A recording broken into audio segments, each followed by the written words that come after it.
Hey guys, जब हम India और पाकिस्तान की बात करते हैं दोनों ही देशों के बीच वेरियस टाइप के टॉपिक को लेकर विवाद चलता रहता है। पर जो अभी करंट सिचुएशन है वो बासमती राइस को लेकर इंडिया और पाकिस्तान दोनों के बीच विवाद चल रहा है। तो समझते हैं कि इसके पीछे का क्या कारण है। अगर आप चैनल पर नए हैं तो चैनल को सब्सक्राइब और वीडियो को ज़्यादा से शेयर और लाइक करिएगा।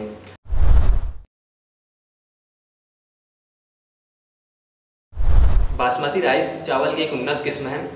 इंटरनेशनली इसकी मांग बहुत ज़्यादा बढ़ गई है। यूरोपियन कंट्री बहुत ज़्यादा बासमती राइस को खरीद रही है, जिसके कारण बासमती राइस की वैल्यू बहुत ज़्यादा बढ़ गई है। बासमती राइस की हिस्ट्री भी काफ़ी पुरानी है। यह भारत में 100-200 साल से पहले से भी इसे उगाया जाता था। भारत के विभाजन से पहले तक बासमती राइस केवल भारत में ही उगाया जाता था, पर लेकिन भारत के विभाजन के बाद बासमती राइस भारत और पाकिस्तान दोनों में उगाया जाता है। बासमती राइस एक इंटरनेशनली ब्रांड बन चुका है।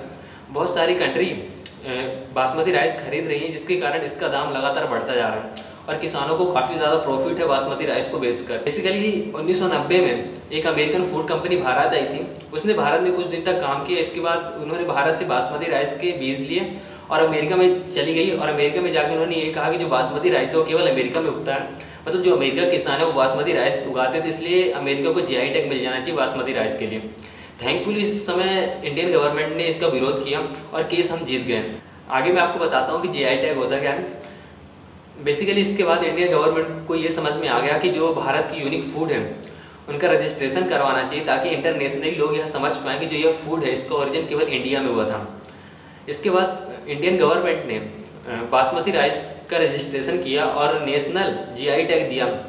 इंडियन गवर्नमेंट ने 8 राज्य को GI टैग दिया था कि जो इन 8 राज्य में चावल उगाए जाते हैं केवल वही बासमती राइस हैं। ये 8 राज्य थे उत्तराखंड, उत्तर प्रदेश, हिमाचल प्रदेश, पंजाब और हरियाणा। इसके अलावा कुछ और राज्य थे जिन्हें GI टैग दिया गया था।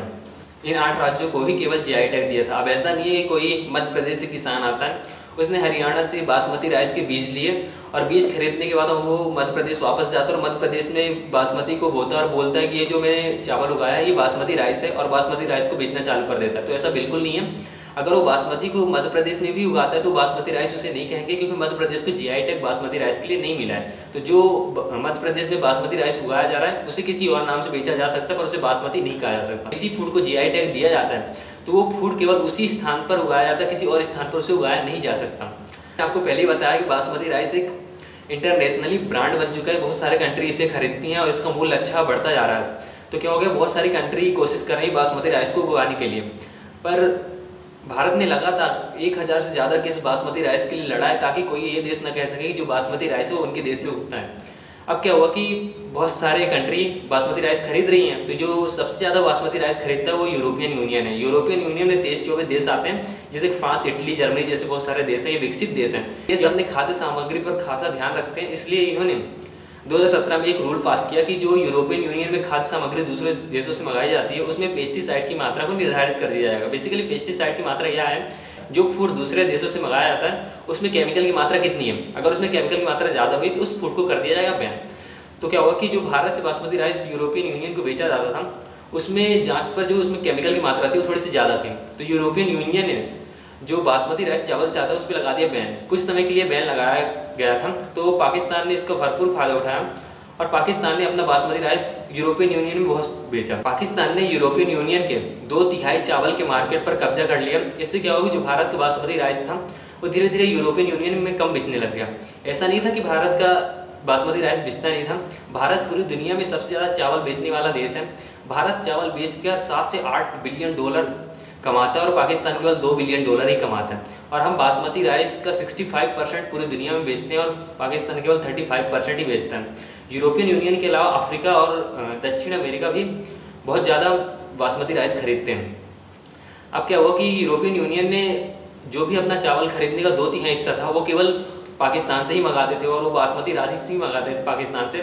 इससे इंडियन गवर्नमेंट ने यूरोपियन यूनियन से ये कहा कि जो हमारे 8 राज्य हैं, उत्तर प्रदेश, हिमाचल प्रदेश, उत्तराखंड, पंजाब और हरियाणा और कुछ राज्य जो यहाँ पे चावल उगता है केवल उसे ही हम बासमती राइस कहते हैं। तो यूरोपियन यूनियन से इंडियन गवर्नमेंट ने यह कहा कि आप ऐसा करो कि जो भारत का बासमती राइस है उसको दे दो GI टैग। अब GI टैग मिलने से क्या फायदा है कि अगर भारत को बासमती राइस के लिए GI टैग मिल जाता है तो हमको बिलियंस ऑफ डॉलर का प्रॉफिट होगा। क्योंकि आपको पता है कि बासमती राइस अभी केवल 2 ही कंट्री उगा रही है, पहले तो भारत और दूसरा पाकिस्तान। पर अगर भारत को जीआई टैग मिल जाता है तो जो पाकिस्तान अपना बासमती राइस पूरी दुनिया में बेचता है वो बेचना बंद हो जाएगा। पाकिस्तान बासमती राइस बेच ही नहीं पाएगा, फिर पाकिस्तान को अपने राइस को दूसरे नाम से बेचना पड़ेगा और पूरी दुनिया में बासमती राइस उगाने वाला केवल एक ही देश होगा और वो भारत होगा। इससे भारत को बिलियंस ऑफ डॉलर का प्रॉफिट तो होगा। पर इस जीआई टैग में भी एक नियम है। जीआई टैग में ये नियम है कि अगर कोई भी देश कोई यूनिक खाद्य पदार्थ को अपने यहाँ उगाता है तो जीआई टैग तो ले सकता है, पर अगर कोई दूसरा देश भी उसी खाद्य पदार्थ की क्वालिटी कम अपने देश में उगाता है तो वो भी जीआई टैग के लिए अप्लाई कर सकता है। अब पाकिस्तान ने कहाँ मौका छोड़ने वाला था, पाकिस्तान ने भी जीआई टैग के लिए अप्लाई कर दिया, क्योंकि पाकिस्तान को पता है कि अगर भारत को बासमती राइस के लिए जीआई टैग मिल गया यूरोपियन यूनियन से तो पाकिस्तान बिल्कुल भी बासमती राइस बेच नहीं पाएगा। तो पाकिस्तान ने भी जीआई टैग के लिए अप्लाई कर दिया। मैंने आपको पहले ही बताया कि बासमती राइस का इतिहास काफ़ी पुराना है और हमारे कई वेदों में भी बासमती राइस का उल्लेख है।